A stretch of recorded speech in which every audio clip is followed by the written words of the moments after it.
Lorsqu'un homme prend soudainement conscience que vous êtes devenu la pensée dominante dans son esprit, cela signifie que quelque chose de profond s'est déjà mis en mouvement dans sa vie intérieure. Ce processus se déroule sans fracas. Aucune sonnerie n'annonce l'effondrement de ses défenses intérieures. Tout se passe dans le silence entre deux rencontres, dans les nuits sans parole, dans ce calme qui précède le sommeil. Il surprend ses propres pensées qui dérivent sans cesse vers vous, comme si un fil invisible orientait son esprit dans votre direction. Et pour quelqu'un qui tire fierté de son indépendance, de sa maîtrise de soi et de son détachement rationnel, cela représente bien plus qu'une simple distraction.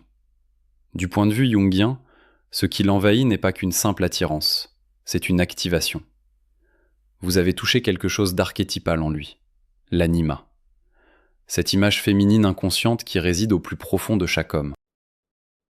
Pendant des années, il a peut-être projeté cette féminité intérieure sur des femmes de façon négligente, inconsciente, presque mécanique.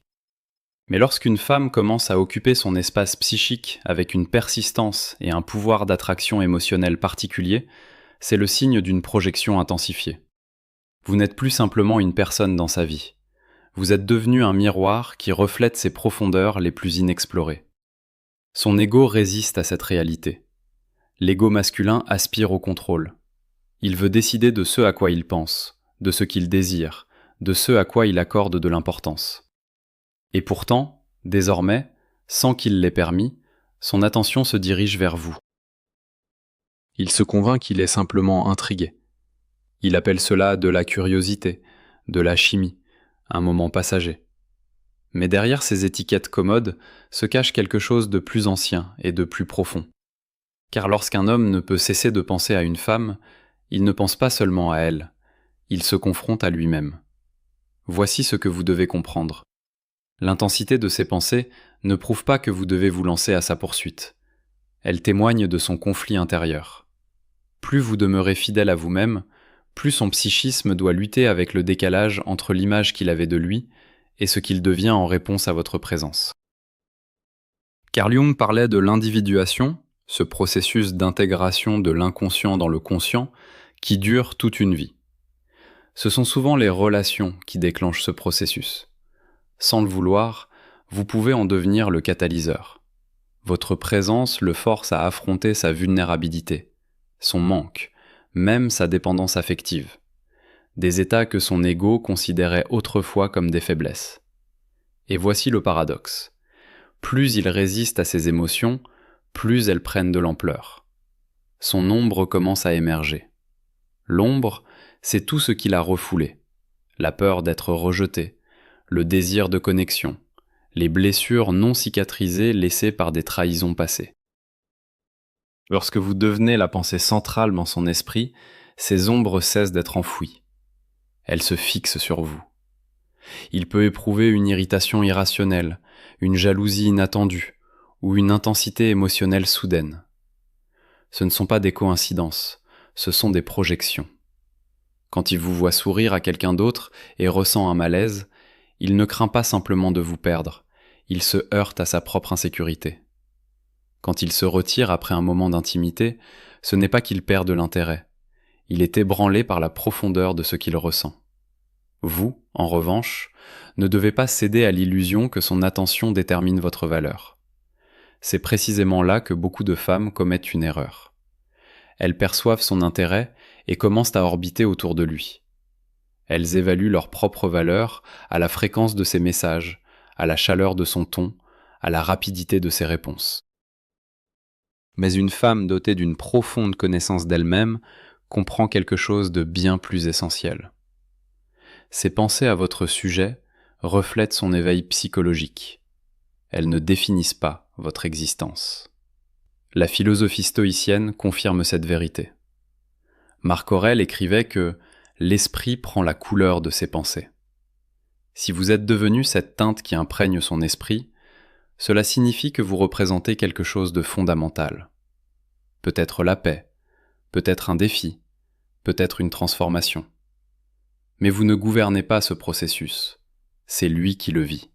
Et voici une couche encore plus profonde. Lorsque vous devenez sa pensée principale, il commence inconsciemment à se projeter dans l'avenir. Le psychisme masculin est tourné vers l'avenir. Il calcule les risques, il évalue la stabilité. Si votre présence revient constamment dans son champ mental, c'est parce qu'une partie de lui en évalue l'importance. Les distractions éphémères ne hantent pas un esprit discipliné. Mais le sens, lui, le fait.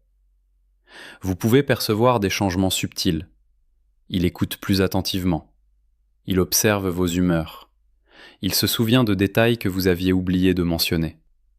Ce ne sont pas des tactiques. Ce sont les signes d'un intérêt qui se forme dans les profondeurs, avant même de devenir une intention consciente. Pourtant, le chemin ne sera pas sans obstacle. L'ego résiste à la reddition. Un homme qui prend conscience que vous occupez une place dans son monde intérieur peut ressentir de la peur. La peur de perdre son indépendance. La peur d'avoir besoin de quelqu'un. La peur d'aimer plus profondément qu'il ne se l'était jamais autorisé. C'est précisément là que réside votre force. Non pas dans le fait d'imposer une clarté ou d'exiger des confirmations, mais dans le maintien d'une confiance inébranlable. Car lorsqu'une femme est solidement ancrée dans son individualité, elle ne panique pas face au silence d'un homme et ne s'emballe pas à cause de son attention. Elle observe. Elle comprend que si elle est devenue sa pensée principale, c'est parce qu'elle est en résonance avec quelque chose d'important en lui. Écrivez dans les commentaires si vous avez déjà observé ce type de comportement masculin. Mais la résonance n'est que le début. Ce qu'il fera ensuite déterminera si cet éveil débouchera sur une croissance ou sur un repli. En lui commence une guerre silencieuse. La prise de conscience ne mène pas immédiatement à la reconnaissance ou à un engagement. Au contraire, plus vous occupez de place dans son monde intérieur, plus sa structure psychique peut sembler instable. Un homme qui traversait autrefois la vie avec une assurance calculée, c'est là la clé de ce paradoxe.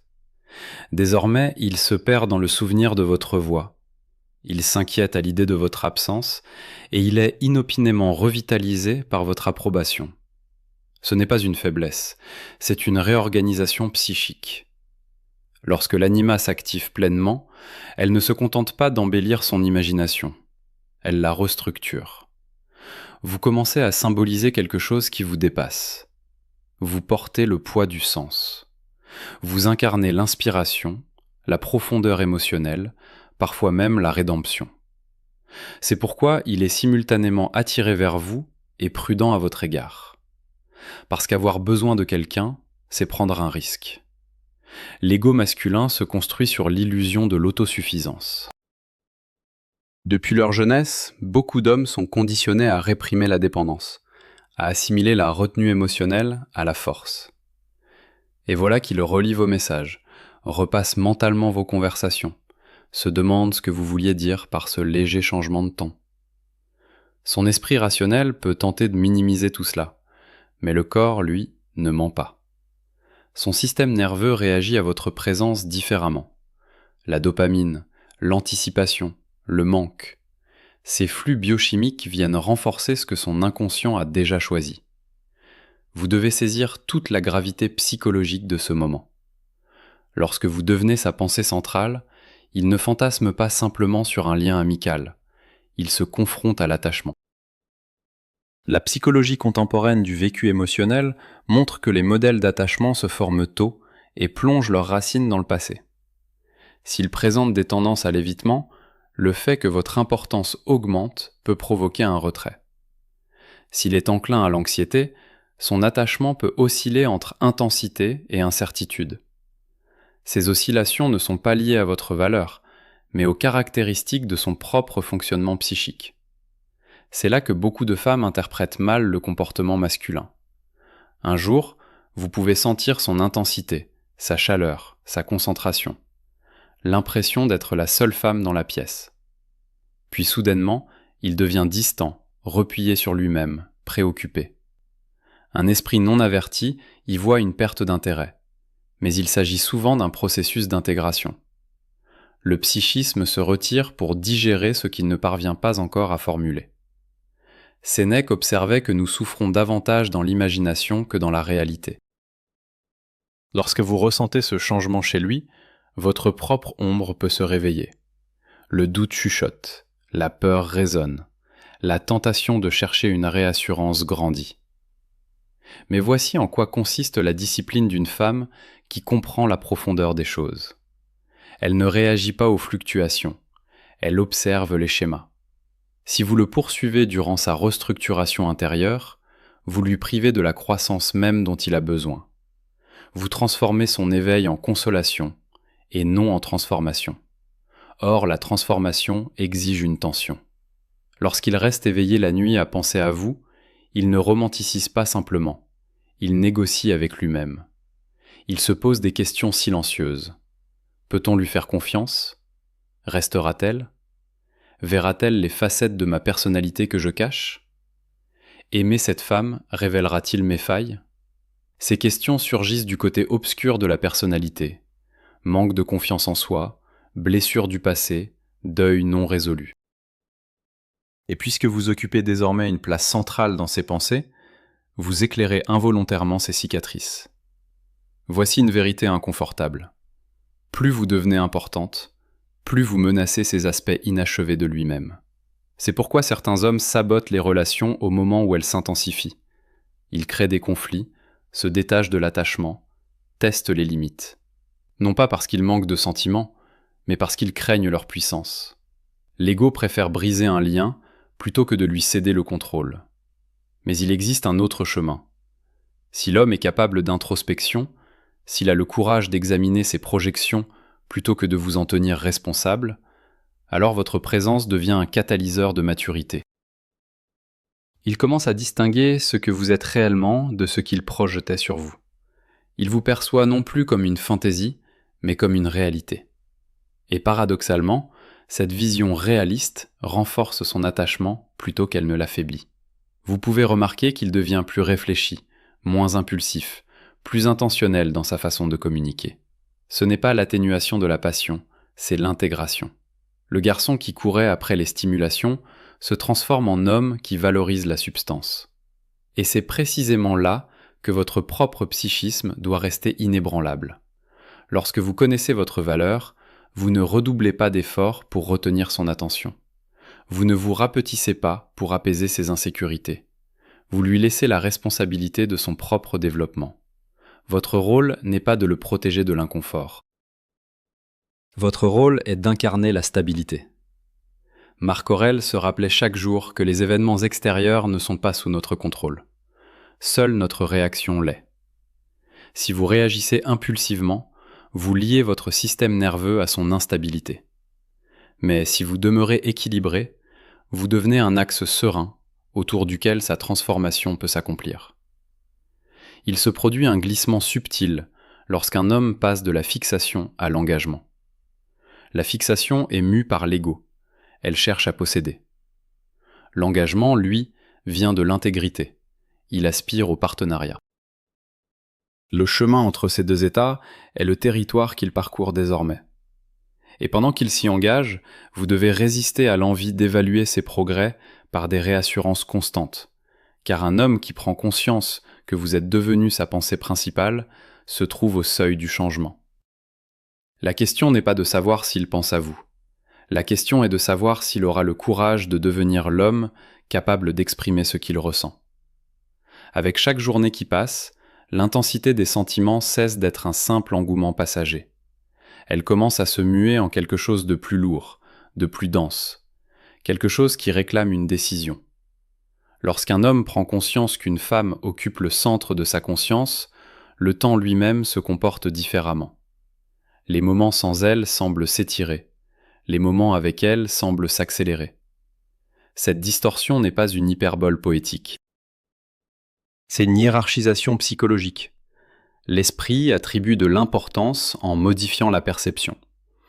Vous n'êtes plus un élément accessoire de sa vie, vous devenez un point de référence. Et c'est là que commence la vraie confrontation. Car accepter que vous soyez sa pensée principale, c'est accepter sa propre vulnérabilité. Cela signifie admettre que votre humeur peut influencer la sienne, que votre approbation peut le soulever, que votre éloignement peut le déstabiliser. Pour un homme habitué à assimiler le contrôle à la force, cette prise de conscience est une forme d'humilité. L'ombre murmure. tu perds le pouvoir. Mais le soi profond, cette partie que Jung décrivait comme le centre organisateur du psychisme, murmure tout autre chose. Tu deviens entier. La plupart des hommes vivent une vie fragmentée. Ils séparent ambition et émotion, logique et intuition, désir et profondeur. Lorsqu'une femme éveille profondément son anima, ses compartiments commencent à s'effondrer. Il commence à ressentir et à penser simultanément. Il prend conscience de sa faim émotionnelle et pas seulement de son attrait physique. Vous pouvez remarquer qu'il devient plus silencieux en votre présence, non pas distant, mais contemplatif. La différence est réelle. Le silence peut signifier le retrait, mais il peut aussi être le signe d'une réflexion profonde. Lorsqu'il étudie vos expressions, qu'il écoute avec une attention accrue, qu'il pose des questions plus réfléchies, c'est parce que votre présence est passée d'un effet de surface à une signification psychologique, et l'importance engendre le risque. Épictète enseignait que l'attachement à ce qui échappe à notre contrôle est la racine de l'inquiétude. Écrivez dans les commentaires si vous préférez observer la situation avec sérénité. Lorsque vous devenez la figure centrale de sa conscience, il doit admettre qu'il ne peut pas vous contrôler. Vous avez vos propres désirs, vos limites, votre rythme. Cette incapacité à contrôler peut soit l'effrayer, soit le fortifier. S'il choisit la peur, il tentera subtilement de dominer, vous testant, provoquant des réactions, mesurant votre dévouement à travers l'insécurité. Mais s'il choisit la croissance, il agira différemment. Il commencera à aligner ses actions sur des intentions à long terme. Il protégera le lien plutôt que de le mettre à l'épreuve. À ce stade, beaucoup de femmes sabotent inconsciemment leur propre force. Sentant son attachement qui s'intensifie, elles en font trop. Elles donnent plus que nécessaire. Elles deviennent excessivement disponibles, craignant qu'un léger recul les fasse perdre son intérêt. Mais lorsque vous donnez trop, vous rompez la polarité. Vous contrecarrez ces aspirations psychologiques profondes, non pas la poursuite de l'ego, mais l'aspiration à l'engagement. Une femme dont la personnalité est solidement ancrée dans l'individuation ne se précipite pas pour consolider ce qui est déjà en train de se produire. Elle comprend que si elle est naturellement devenue sa pensée principale, imposer une assurance artificielle ne ferait que diminuer la tension sacrée du devenir. Il y a quelque chose de presque mythologique dans cet instant. Dans les archétypes anciens, le héros ne tombe pas simplement amoureux, il traverse des épreuves. La femme qui incarne la transformation n'est que rarement aisée à conquérir. Elle porte en elle le mystère, la profondeur, la plénitude intérieure. Non pas parce qu'elle joue un rôle, mais parce qu'elle a embrassé sa propre ombre. Comprenez-le bien, votre force ne provient pas de sa fixation sur vous, elle provient de votre intégrité. Si vous cherchez en lui la confirmation de votre valeur, vous cédez inconsciemment le pouvoir sur votre propre identité. Mais lorsque vous savez qui vous êtes, lorsque vous avez affronté vos propres blessures, guéri vos peurs d'être abandonné, trouvé votre propre sens, alors sa prise de conscience devient un complément à votre vie, non son fondement. Et voici le tournant psychologique. Plus il pense à vous, plus il commence à se projeter dans divers scénarios. Vous présenter à ses proches, réaménager son emploi du temps, réfléchir à la façon dont vous vous intégreriez dans son quotidien. Ce ne sont pas de vaines fantaisies. Le psychisme masculin planifie par la visualisation. Si vous apparaissez à maintes reprises dans son avenir imaginé, c'est parce que votre présence lui semble compatible avec son identité en développement. Cependant, la compatibilité exige du courage. Pour passer de la pensée à l'action, il doit prendre le risque d'être rejeté. Il doit dévoiler ses sentiments. Il doit sortir de la zone de confort bâtie sur la maîtrise de soi. Et beaucoup d'hommes hésitent à ce stade, oscillant entre désir et crainte. Durant cette période de suspension, vous pouvez sentir une tension croissante. Les échanges deviennent plus chargés. Les regards s'attardent plus longtemps. Les conversations portent des sous-entendus non formulés. Il y a de l'électricité, mais aussi de la retenue. Cette retenue n'est pas de l'indifférence. C'est la dernière barrière de l'ego. Marc Aurèle se rappelait que l'obstacle devient le chemin. Le malaise qu'il ressent n'est pas un signal de retraite, c'est le chemin vers l'expansion. S'il choisit d'y faire face, il parlera clairement, agira avec intention, ne se cachera plus derrière l'ambiguïté. Mais votre rôle reste constant. Vous ne sollicitez pas de déclaration, vous ne déchiffrez pas chaque silence, vous demeurez centré. Car lorsqu'un homme comprend que vous êtes sa pensée principale, les transformations qui s'opèrent relèvent de sa responsabilité. S'il peut y répondre, le lien se consolide et se mue en quelque chose de durable, plutôt que de fiévreux. S'il y renonce, cela aussi vous dit tout ce que vous avez besoin de savoir. En définitive, l'illusion de la neutralité s'effondre. Il ne peut plus prétendre que vous ne faites que traverser sa vie. Votre présence s'est gravée dans sa conscience. Les décisions commencent à se réorganiser autour de vous. Il évalue une invitation selon que vous y serez ou non. Il calcule le temps selon quand il pourra vous revoir. Même ses ambitions se réorientent discrètement, non pas parce qu'il y renonce, mais parce qu'il vous imagine en être témoin. À ce stade, l'intérêt se transforme soit en engagement, soit en repli par peur. Le psychisme ne tolère pas longtemps la contradiction intérieure. S'il continue de penser à vous, tout en niant votre importance, la dissonance cognitive s'intensifie. Une irritabilité peut apparaître. Il peut s'emporter pour des futilités, non pas parce que vous avez mal agi, mais parce que son ego s'épuise à résister à ce que son être profond connaît déjà. Jung décrivait la tension des opposés comme la source de la transformation. En lui s'affrontent deux forces. L'une cherche la sécurité dans la distance émotionnelle. L'autre aspire à grandir à travers la proximité.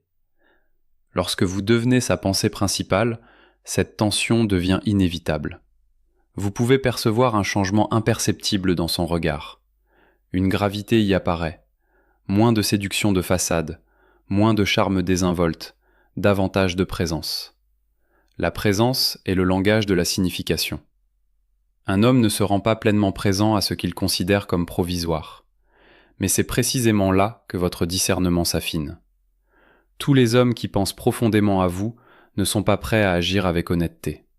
Certains restent captivés par l'idée de vous, par les émotions que vous éveillez en eux, sans consentir à l'effort intérieur nécessaire pour entretenir un lien. Ils apprécient la stimulation, l'inspiration, l'élévation de l'ego. Mais ils résistent à la responsabilité qu'implique aimer une femme qui se connaît elle-même. Écrivez dans les commentaires si vous choisissez résolument de rester fidèle à vous-même. C'est pourquoi vos exigences doivent rester inébranlables. Lorsqu'il commence à prendre davantage d'initiative, vous répondez, sans excès. Lorsqu'il s'ouvre émotionnellement, vous accueillez, sans vous transformer en protectrice envahissante. Lorsqu'il hésite, vous observez, sans vous alarmer, car la panique signale le manque, et le manque érode la polarité. Une femme qui possède un sens profond d'elle-même comprend que le fait d'être sa pensée principale ne l'oblige pas à prouver quoi que ce soit. Elle ne court pas après une validation permanente. Elle ne se bat pas pour la première place. Elle l'incarne, tout simplement. Pour un homme, il y a quelque chose de profondément déstabilisant chez une femme qui ne cherche pas à être reconnue. Cela le force à confronter ses propres insécurités. S'il se retire un peu pour tester sa réaction, et qu'elle demeure sereine, il se sent à la fois troublé et intrigué. Et lorsqu'il intensifie son attention, si elle l'accueille avec une assurance tranquille, et non avec un enthousiasme anxieux, il perçoit une profondeur. C'est l'illustration de l'intégration des effets de l'ombre en action, pas seulement la sienne, mais aussi la vôtre. Vous avez surmonté votre peur d'être abandonné. Vous avez regardé en face cette partie de vous qui assimilait autrefois l'attention à l'amour. Vous avez discipliné votre système nerveux pour qu'il ne réagisse pas impulsivement. Et parce que vous avez accompli ce travail, vous n'avez pas besoin de précipiter une clarté prématurée. Entre-temps, quelque chose se cristallise en lui. Il commence à comprendre que ses pensées ne sont pas des impulsions aléatoires, ce sont des signaux. Lorsqu'il imagine perdre accès à vous, sa poitrine se serre. Lorsqu'il vous imagine en choisir un autre, il ressent un malaise inattendu. Ces réactions physiques témoignent d'un attachement qui se forge à un niveau plus profond que la logique. C'est précisément là que se manifeste souvent la dernière réaction défensive de l'ego. Certains hommes tentent une ultime fois de prendre leur distance. Ils se dispersent. Ils s'immergent dans le travail. Ils se tournent de nouveau vers des options superficielles. Ils cherchent à se prouver que vous n'êtes pas si importante. Mais un esprit qui a connu le sens sait ce que c'est. Il ne revient pas facilement aux choses futiles. La comparaison ne fait qu'accentuer votre importance. S'il est honnête avec lui-même, il comprendra que ce qui l'attire en vous n'est pas seulement la beauté ou la nouveauté, c'est la compatibilité. Vous le défiez sans le diminuer. Vous l'inspirez sans le poursuivre. Vous restez entière, qu'il avance ou qu'il hésite. Cette intégrité possède une force magnétique. La sagesse stoïcienne rappelle que la vraie force réside dans la maîtrise de soi. Vous maîtrisez vos réactions. Vous ne vous perdez pas dans des fantasmes à chacun de ces gestes. Vous n'amplifiez pas les signaux anodins en promesses. Vous demeurez fidèle à vos principes. Et c'est dans ce sentiment de confiance et de présence que quelque chose de décisif se produit. Il cesse de négocier avec lui-même. Les pensées s'apaisent, le débat intérieur se tait. Ce qui se ressentait auparavant comme une vulnérabilité dangereuse commence à se percevoir comme une opportunité.